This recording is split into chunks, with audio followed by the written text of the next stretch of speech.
अस्सलाम वालेकुम नाज़रीन, मैं हूँ उस्मा ताहिर और आप लोग प्रोग्राम देख रहे हैं मुजरिम कौन। इस वक्त जिस कहानी की तरफ मैं आपको लेके जा रही हूँ 20 साल का अभियान गफलत से, एक ऐसी गफलत से जैसे कि आप लोग अक्सर देखते हैं कि रोडों पे गटर खुले हुए होते हैं और वो जो गटर खुले हुए होते हैं वो बच्चों की ज़िंदगी निगल जाते हैं। जी आज की जो स्टोरी है ये भी वही है कि कुछ अरसे पहले ये हादसा इसी जगह पेश आया था। यहाँ पे वो तमाम चीज़ें हुई थी जो यहाँ के बच्चे अपने सामने वो मनाजिर देख रहे थे कि किस तरीके से अभियान यहाँ एक गटर का ढक्कन ना होने की वजह से गिरा था। खैर जब गिरने के बाद पता चलता है कि जी वो इतनी बड़ी डेप्थ है कि जिसकी रिकवरी फ़ौरन मुश्किल थी, लेकिन इंतज़ामिया ने उस वक्त क्या किया, कब आई, तमाम वो चीज़ें, वो तमाम सवाल निशान जो आज हम आपके पास लेके आ रहे हैं ताकि आपको पता चले कि आज का जो प्रोग्राम है वो तकलीफ़ से भरा हुआ है। वालिदैन से मिलेंगे, उन फैमिली से मिलेंगे और बात करेंगे कि इतने अरसे में अब तक क्या कोई इंसाफ मिला, क्या आप लोगों की कोई ऐसी बात हुई या अब तक आपको कोई रिपोर्ट मिली कि आपका बेटा ज़िंदा है या फिर। खैर चलते हैं उस फैमिली की तरफ और बाकी की सारी बातें उनसे ही करते हैं। जी नाज़रीन, जैसे कि मैंने भी आपको बताया था कि मैं उस वालिद से, उस वालदा से मिलने आई हूँ जिसके बच्चे के बारे में अब तक ये नहीं पता चला है कि वो कहाँ है। हमारे साथ वो वालिद आतिफ भाई सब मौजूद हैं, उनकी मिसेस मौजूद हैं। अस्सलाम वालेकुम भाई। वालेकुम सलाम। अच्छा भाई, पहले तो मैं चाहूँगी थोड़ा सा हमें आप बता दें खुलासा। जी मेरा बच्चा था अभियान 6 साला। तो हम इवेंट, स्कूल का इवेंट था, उसके 96% आई थी। बस हम घर में आए थे, खुशी का माहौल था और वो अपने बड़े भाई और फ्लैट्स के चंद बच्चों के हमरा नीचे खेलने गया और उस गली के अंदर गटर होल खुला हुआ था। सही। और वो मेन मतलब छोटा गटर होल नहीं था, वो काफ़ी डीप गटर होल था और उस गटर होल में वो गिर गया। सही। और उसके बाद जो है आज तक उसका कुछ पता नहीं चला। पता नहीं वो ज़िंदा है नहीं है, वल्लाह आलम, अल्लाह बेहतर जानता है। मुझे ज़रा थोड़ा सा बताएं वो आज तक कितना अरसा था लोगों को ताकि पता चले। तकरीबन 1.25 साल, 6 मई 2023 को यह हादसा हुआ था और अब तक जो है बस मैं एक कर्ब से गुज़र रहा हूँ और कानूनी जंग भी लड़ रहा हूँ, जबकि मुझे बहुत परेशान किया गया, जबकि ऐसा नहीं होना चाहिए। और ये किया गया है कि मैं पहले थानों के चक्कर लगाते रहा, जिसमें थाने से जो है मतलब अच्छे बुरे सब लोग हैं, मैं सबको नहीं बोलूँगा कि सभी गलत हैं, अच्छे लोग भी हैं बुरे भी हैं। तो बड़ी मुश्किल से मैं 10 माह के अंदर जाके मैंने अपने बच्चे की FIR दर्ज कराई। 10 महीने बाद। अच्छा मुझे बताएं किस थाने में आपने FIR कटाई थी? जी ये अजीज़ भट्टी थाने के अंदर मेरी FIR दर्ज हुई है। और इसमें वहाँ पर मेरे साथ हुआ ये कि जब मैंने दरख्वास्त लगाई, अच्छा मैंने दरख्वास्त जो है अपनी, जब मेरा बच्चा यहाँ से नहीं मिला क्योंकि एदी के एक साहब आए थे, तो वाटर बोर्ड का तो अमला ऑलरेडी एक दिन 24 घंटे गुजर जाने के बाद आया। अच्छा जी, असल मसला जो बॉडी रिकवर ना होना, वो रिकवर क्यों नहीं हुई कि पानी का फ्लो बहुत ज़्यादा था। और 24 घंटे बाद किसको कहते हैं कि 24 घंटे उनके पास ना ड्राइंग थी, उनको ये तक नहीं पता था ये लाइन जा कहाँ रही है। 3 दिन तो हम नीचे बैठे रहे सिर्फ इस आस में कि यार अब इसकी कोई डायरेक्शन का हमें पता चलेगा कहाँ किधर। उनके पास कोई मैप नहीं था। मैं मैप मांगता रहा कि यार मुझे आप मैप बताएं, क्योंकि मेरे घर से नदी का डिस्टेंस 1 किलोमीटर का है, बहुत ज्यादा नहीं है। सही। ठीक है, तो सेंसिबल हो सकता है। पानी का जो हमने प्रेशर देखा तो वो बहाव भगाने वाला था आगे कि यार बहुत तेज है, क्योंकि जौहर से ये आ रहा है और मैं हसन स्क्वायर की नियरेस्ट मेरी रिहाइश है, अपोजिट टू ईसा नगरी। और ईसा नगरी के करीब ही जो है नदी बह रही है जो गरीबाबाद की नदी कहलाती है, फिर वो रिवर तक आगे समंदर तक जा रही है। तो कम से कम हमें पता तो चलता है कि यार आउटर इसका क्या, लेकिन आउटर मुझे 1.5 महीने बाद पता चला है खुद एफर्ट करने से। तो ना KMC का कोई अमले ने गाइड किया, वाटर बोर्ड का अमला 24 घंटे बाद आया, बगैर ड्राइंग के उसने काम किया। और मतलब जिस तरह से काम किया वो एक सवाली निशान था।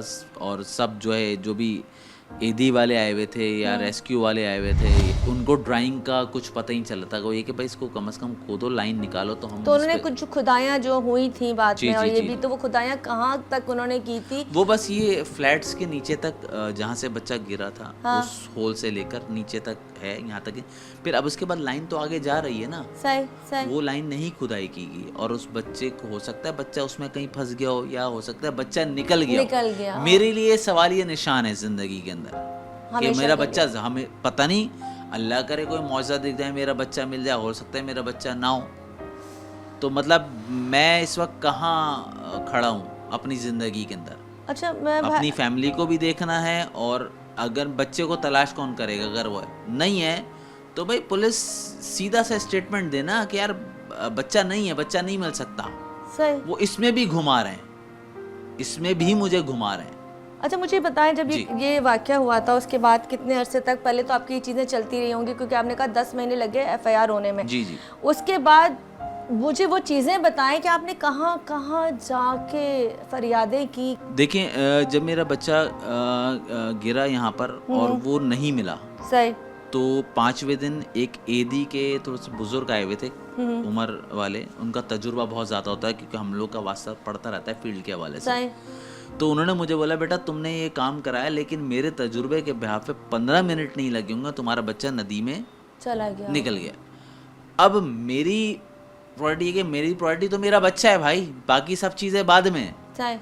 तो मैंने सबसे पहले एप्लीकेशन थाने में लगाई।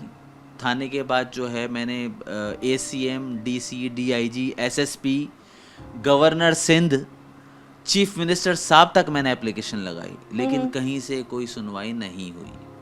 तो आपको कोई रिस्पांस या कोई नहीं, लेटर कुछ नहीं, कुछ या नहीं। कोई जवाब कि हम देख रहे हैं, नहीं, हम कुछ या उस नहीं। पे एफर्ट कर रहे हैं, हमारी टीम बैठ रही है, कुछ नहीं नहीं, हुआ? कुछ नहीं, कुछ नहीं। उसके बाद जो है जब थाने में अल्लाह भला करे जो इंक्वायरी ऑफिसर था, जी जी। मैं उनको बड़ा वो करता हूँ कि यार उन्होंने बड़ी एफर्ट के साथ और उसके साथ उन्होंने इंक्वायरी उसकी पूरी कंडक्ट की, और इंक्वायरी कंडक्ट करने के बाद अब सईद अबरार शाह उनका नाम है, ठीक है। बड़ी ईमानदारी से उन्होंने टॉप टू बॉटम सबको नॉमिनेट किया। अच्छा। जी, उन्होंने टॉप टू बॉटम उनको नॉमिनेट करने के बाद उनका ट्रांसफ़र हो गया, ओ। जो कि जबकि मैं FIR के लिए एफर्ट करता रहा तो थाने से डॉक्यूमेंट ही गायब कर दिए। अच्छा, जो वहाँ से अब पुलिस की और इनकी साज़बात, इदारों की साज़बात के डॉक्यूमेंट गायब हो गए तो FIR कैसे कटेगी? अच्छा, आपने जो FIR कटाई वो किन किन लोगों पे कटाई? और सबसे पहले बताएं कि आपका बेटा जो था वो 6-7 साल 6 साल का था जब वो गिरा है, तो वहाँ कोई CCTV फुटेज थी कोई ऐसी जैसे होता है बाहर? नहीं, CCTV फुटेज नहीं थी, लेकिन बच्चे बच्चे जो थे, थे। बच्चे देखिए फ्लैट के सारे 7-8 बच्चे गए हैं, उनके सामने साथ ही खेल गिरा, आई रहे थे। विटनेस के तौर पे। Okay okay. ठीक है, तो उन्होंने ही, मेरा बड़ा बेटा घर पे आया, जो दूसरे फ्लैट्स के बच्चे थे वो कुछ वहाँ रुके, ठीक है। फिर दोनों सराउंडिंग के फ्लैट्स के लोग जो है ना वो वहाँ पर आ गए, ठीक है। और फिर उसके बाद लोग भी जमा होते, हम भी फ़ौरन पहुँचे। जैसे ही मेरा बड़ा बेटा घर पर आके मुझे इतला दी और 2-3 बच्चों के हमरा आया, फिर हम फ़ौरन वहाँ भागे, मेरे वालिद साहब, मेरा भाई, हम सब भागे, फ्लैट्स के चौकीदार, पूरा मोहल्ला इकट्ठा हो गया था। अगर आप जब थाने पहुंचते हैं तो जाहिर सी बात है, एक एप्लीकेशन भी लिखी जाती है, FIR भी कटती है, तो वो FIR में जो मतलब वहाँ पे पूरी एप्लीकेशन बनी थी, उसमें उन लोगों ने किस किस लोगों को नामजद किया था? देखिए जब ये FIR की अप्रूवल आई थी, सईद अबरार शाह जो उस वक्त के इंक्वायरी ऑफिसर थे, उन्होंने अप्रूवल करा के, तो उन्होंने नॉमिनेट जो किया, वो नॉमिनेट किया था सबसे पहले कराची वाटर बोर्ड के MD सैयद सलाउद्दीन साहब को, ठीक है। आफ्ताब चांडियो साहब को जो चीफ इंजीनियर हैं, ठीक है। ठीक है, ताबिश रजा जो सुपरिटेंडेंट हैं, और वकार अहमद जो EXCN है जो यहाँ पर मौजूद थे, जो उस काम वक्त करवा काम करा रहे थे, ठीक है। जिन्होंने, ठीक है। सैयद एजाज अहमद जैदी हैं, असिस्टेंट इंजीनियर हैं मोहम्मद काजिम हैं, सब इंजीनियर मोहम्मद आरिफ, सुपरवाइज़र। अच्छा, ये सारे ये 7 लोगों को जो इंक्वायरी रिपोर्ट में इनके नाम मौजूद। देखिए मैं इनको किसी को भी नहीं जानता, ठीक है। ठीक है, और मेरे तो बच्चे के साथ हादसा हुआ है, बाकी मैंने जो दरख्वास्त की कि भाई इनके ऊपर कानूनी कार्रवाई हो, तो उस कानूनी कार्रवाई के मुताबिक इंक्वायरी ऑफिसर ने जो इंक्वायरी की कि भाई ये 7 लोग नॉमिनेट हैं, इनकी जिम्मेदारी बनती है, ठीक है, तो उनकी गफलत की वजह से हादसा हुआ। ठीक है। अब ये 7 लोग जो थे, वहाँ का जो मेन बंदा था, जो ऑफिसर था, उसने आपको ये रिपोर्ट बना के दे दी। अब मुझे बताएं, अब इस पे कितना अमल हुआ और किस तरीके से चीज़ें? देखिए उसने जब ये रिपोर्ट बनाई और उसने अप्रूवल, FIR की अप्रूवल सितंबर 2023 को करवा के दी। अच्छा। लेकिन उसके बावजूद उसके बाद से डॉक्यूमेंट गायब कर दिए गए, उसका ट्रांसफर हुआ हाँ, और डॉक्यूमेंट गायब कर दिए गए। क्योंकि उसने सही रिपोर्ट बना हाँ, ली थी उसने ना। सही रिपोर्ट उसने बनाई। सही रिपोर्ट बना उसने ली सही- थी, इसके मैंने बाद बोला से जब सब लोग बराबर अच्छे लोग भी हैं, हाँ, उसने ईमानदारी के साथ काम किया। मैं तो किसी को नहीं जानता सही और मैं किसी को स्पेसिफिक नॉमिनेट नहीं कर नहीं सकता। कर सकता। मैं कौन होता हूँ किसी को नॉमिनेट करने वाला? तो पुलिस इदारे ने उनको नॉमिनेट किया, लेकिन उस नॉमिनेट होने के बाद मेरी एफआईआर में इन सब का नाम नहीं डाला गया। अच्छा, किसी का नाम नहीं डाला? नहीं, सिर्फ 2 अफसरान का नाम डाला वो गया। कौन है? जो यहाँ पर आए थे, क्योंकि मैंने बोला भाई जिन्होंने खुदाई की है मैं बताऊंगा तो किसने खुदाई की और किस तरह से खुदाई की, सही जिसमें सही, वकार अहमद हैं और सैयद एजाज अहमद जैदी। ठीक ये है। 2 लोग थे मौजूद जिन्होंने यहाँ पर काम के लिए 24 घंटे बाद ये लोग आए।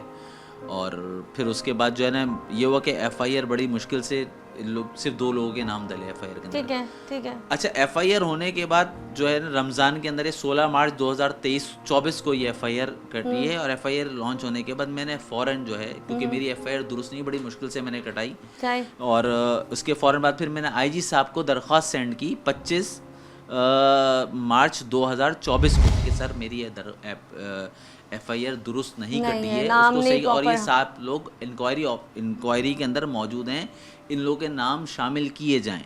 सही है। लेकिन उसका कोई जवाब नहीं आया। जवाब मेरे पास नहीं उसके आया। बाद फिर क्या हुआ? अच्छा, फिर उसके बाद जो है जाहिर सी बात है कि इनको अरेस्ट करने वाला मामला, तो अरेस्ट तो ये नहीं हुए, सही। हथकड़ियाँ तो लगी नहीं, ठीक है, अफसरान को, और फिर कोर्ट मैटर सारा हो गया।